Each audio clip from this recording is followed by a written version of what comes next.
2024 లేదా 25లో డిగ్రీ లేదా బీటెక్ చదివారా? సాఫ్ట్‌వేర్ జాబ్ కోసం ఎదురు చూస్తున్నారా? అయితే కోడ్ జ్ఞాన్ 100 డేస్ కోర్సులో చేరండి. జాబ్ సాధించండి.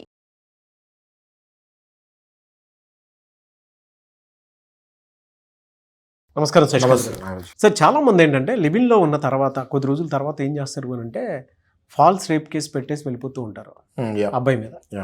వాళ్ళకి ఏం చేయాలో అర్థం కానటువంటి పరిస్థితి. ఎందుకనంటే ఉన్న రోజులు నాతో బాగానే ఉన్నారు కదా, సడన్గా ఇదేంటి చేంజ్ ఏంటి అని చెప్పేసి అన్ఎక్స్పెక్టెడ్ థింగ్స్ సార్ అది వాళ్ళ లైఫ్లో. ఎందుకంటే బోత్ సైడ్స్ ఏదో జరుగుంటుంది, జరగకుండా అంటే ఒక సైడే ఏది ఎప్పటికీ జరగదు, బోత్ సైడ్సే జరుగుతుంది. కాబట్టి ఈ ఫాల్స్ రేప్ కేసుని ఎలా హ్యాండిల్ చేయాలి, చట్టాలు అసలు అటువంటి ఏం చెప్తున్నాయి, రెమెడీ ఏమైనా ఉంటుందా? అబ్సల్యూట్లీ అండి. నా దగ్గర this is most common things which is happening across the society now. దీని పట్ల అబ్బాయిలకి మెయిన్ అవగాహన రావాలి. ఎందుకంటే ఇందులో అమ్మాయిల కంటే ఎక్కువ లాస్ అయ్యేది అబ్బాయిలే. ఓకే, ఫ్రెండ్స్ అని తిరుగుతూ ఉంటారు. ఆ తర్వాత సహజీవనం లివ్ ఇన్ రిలేషన్ అనేది మనం చూసుకుంటే ఒకప్పుడు it was very rare, but now it has become very very common అండి. మోస్ట్ అన్ఫార్చునేట్లీ మనం గనక ఈ స్టాట్స్ అవన్నీ చూసుకుంటే ఆల్మోస్ట్ ఈ ఫ్రెండ్స్ అనే ఎంటర్ అయ్యేవాళ్ళు 90% ఆఫ్ ద ఫ్రెండ్స్ కురవాళ్ళు ఎవరైతే అమ్మాయి అబ్బాయి ఎంటర్ అవుతున్నారో, ఇంతకుముందు 10%ఏ వాళ్ళు ఫిజికల్ రిలేషన్కి వెళ్ళేవాళ్ళు. ఇప్పుడు కనుక మనం కొన్ని స్టాట్స్ తీసుకుంటే ఈ అబ్బాయి అమ్మాయి అనేవాళ్ళు ఫ్రెండ్స్ అవుతే ఆల్మోస్ట్ 80 to 90% వాళ్ళు they are getting and moving very closely. Okay, I will not pass a comment that they are in a physical relation which will be wrong, but they are moving very closely అని నేను చెప్పగలుగుతాను. Okay, very very closely. So out of that 30 to 40% డైరెక్ట్గా live in రిలేషన్లోనే ఉంటున్నారు. Specially children who are coming from rural areas ఇక్కడ హాస్టల్స్లో ఉంటున్నారు. ఉన్న తర్వాత లంచ్ అనో డిన్నర్ అనో ఎక్కడో అక్కడ అబ్బాయిలతోటి acquaintances, though they stay in a first girls hostel, ఎక్కడో అక్కడ అబ్బాయిలతోటి అక్వెంటెన్సెస్ ఎక్కువ అవుతున్నాయి. అక్వెంటెన్సెస్ అయిన తర్వాత ఈ అబ్బాయిలు అండ్ అమ్మాయిలు బోత్ ఈక్వల్ డెసిషన్ మేకర్స్ అయిపోయారు ఇవాళ రేపు. ఇంతకుముందు అంటే అబ్బాయిలు ట్రాప్ చేశారని చెప్పేవాళ్ళము, బట్ ఇప్పుడు అలా లేదు. అబ్బాయిలు అండ్ అమ్మాయిలు ఈక్వల్ డెసిషన్ మేకర్స్ అయ్యారు. కాబట్టి ఇద్దరు డిసైడ్ అయ్యి దే ఆర్ గెటింగ్ ఇంటూ ఈ హైటెక్ సిటీ ఇటువైపు మనం హాస్టల్స్ చూసుకుంటే లివ్ ఇన్ రిలేషన్కి వాళ్ళు ప్రొవిజన్ ఇస్తున్నారు. ఓకే, అంటే అకామిడేషన్ ఇస్తున్నారు డైరెక్ట్గా. సో ఒకటే రూమ్లో ఒక అబ్బాయి ఒక అమ్మాయి పెళ్ళి కాకుండా ఉండొచ్చు. ఇప్పుడు మనం చూసుకుంటే ఇంత సైజు 10x6 రూమ్ లాగా ఇచ్చేసి both of the partners male and female వాళ్ళకి అక్కడ లివ్ ఇన్ రిలేషన్కి ప్రొవిజన్ ఇచ్చేస్తున్నారు. అంటే ఎంత దారుణంగా ఉంది అంటే, నేను కొన్ని హాస్టల్స్ విజిట్ అవుతాం జరిగింది కొన్ని కేసెస్ సందర్భంగా. ఎంత దారుణంగా ఉంది అంటే ఒక వైఫ్ అండ్ హస్బెండ్ కూడా అంత చిన్న రూమ్లో ఉండరు. అలాంటిది ఒక అబ్బాయి ఒక అమ్మాయి అంత చిన్న రూమ్లో కలిసి ఉంటున్నారు. నెల 2 నెలలు లివ్ ఇన్ అంటే ఇంతకుముందు అట్లీస్ట్ 2 years 3 years అనేవాళ్ళు. ఇప్పుడు live in relation is only for 15 days or 20 days or 1 month ఉంటున్నారు, మళ్ళీ విడిపోతున్నారు.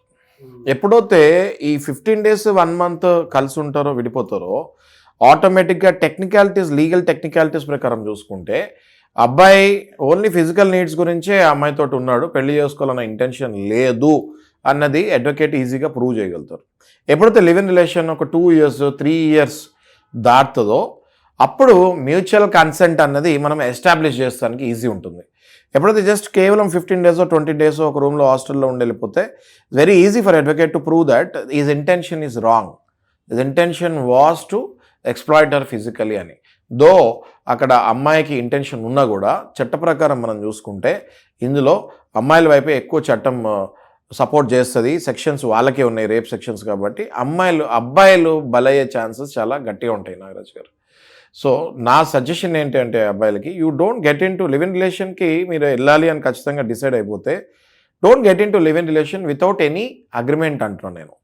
Get in to agreement first. ఒక అమ్మాయి అబ్బాయి ఇద్దరు కలిసి రాయండి, రాసుకొని మేము మా మ్యూచువల్ కన్సెంట్ తోటి కలిసి ఉంటున్నాము. You need not mention that ఫిజికల్గా మేము కలుస్తున్నాము అవన్నీ మీకు ఇబ్బందిగా ఉంటే రాయకండి. అమ్మాయిలు కూడా అలాంటప్పుడు సైన్ చేస్తానికి ఇబ్బంది పడతారు. మేము ఇద్దరం కలిసి లివ్ ఇన్ రిలేషన్లోకి ఎంటర్ అవుతున్నాము, ఇది ఆ అబ్బాయి వైపు నుంచి ఎటువంటి ఫోర్స్ లేదు, నా ఇష్ట ప్రకారంగానే నేను లివ్ ఇన్లో ఉంటున్నాను అబ్బాయితోటి, అలాగే అబ్బాయి కూడా నా ఇష్ట ప్రకారం నేను అమ్మాయితో లివ్ ఇన్లో ఉంటున్నాను అనేది మీరు ఒక అగ్రిమెంట్ రాసుకోండి అంటున్నాను. దానికి లీగల్ శాంటిటీ ఎంత ఉంది లేదు అన్నది మీరు పక్కన పడేయండి. అట్లీస్ట్ రేపు పొద్దున గొడవలు అయినప్పుడు ఈ కాపీ అన్నది మీరు పోలీస్ స్టేషన్లో చూపిస్తానికి ఇట్ విల్ బి యూస్ఫుల్.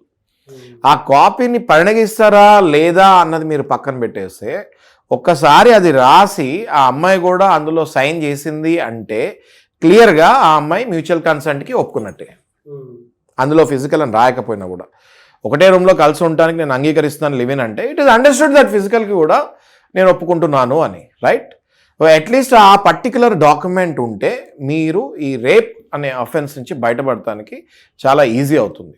లేకపోతే under section 69 of BNS misconception అంటే నన్ను పెళ్లి చేసుకుంటా అన్నాడు కాబట్టి నేను లివిన్లోకి వచ్చాను, లేకపోతే నేను లివిన్కి వచ్చేదాన్నే కాదు, కాబట్టి నన్ను వాడుకొని వదిలేశాడు కాబట్టి అది రేప్ కింద కన్సిడర్ అవుతుంది అని సెక్షన్ 69 చెప్తుంది. కాబట్టి సెక్షన్ 69 వెళ్ళి ఏ అమ్మాయి పోలీస్ స్టేషన్లో కంప్లైంట్ ఇచ్చి కొన్ని ఎవిడెన్సెస్ చూపించినా అది కరెక్ట్ అనిపిస్తే 100% కేసు ఫైల్ అవుతుంది. ఆ తర్వాత ట్రయల్ అయిన తర్వాత అది మ్యూచువల్ కన్సెంట్. ఆ లోపు ఈ అబ్బాయి ఫ్యూచర్కి డ్యామేజ్ జరగాల్సింది బాగా జరుగుతుంది. మెంటల్గా, ఫిజికల్గా, కెరియర్ వైజ్ ఈ అబ్బాయి పూర్తిగా పతనం అయిపోతాడని చెప్తాలో నాకు సందేహం లేదు.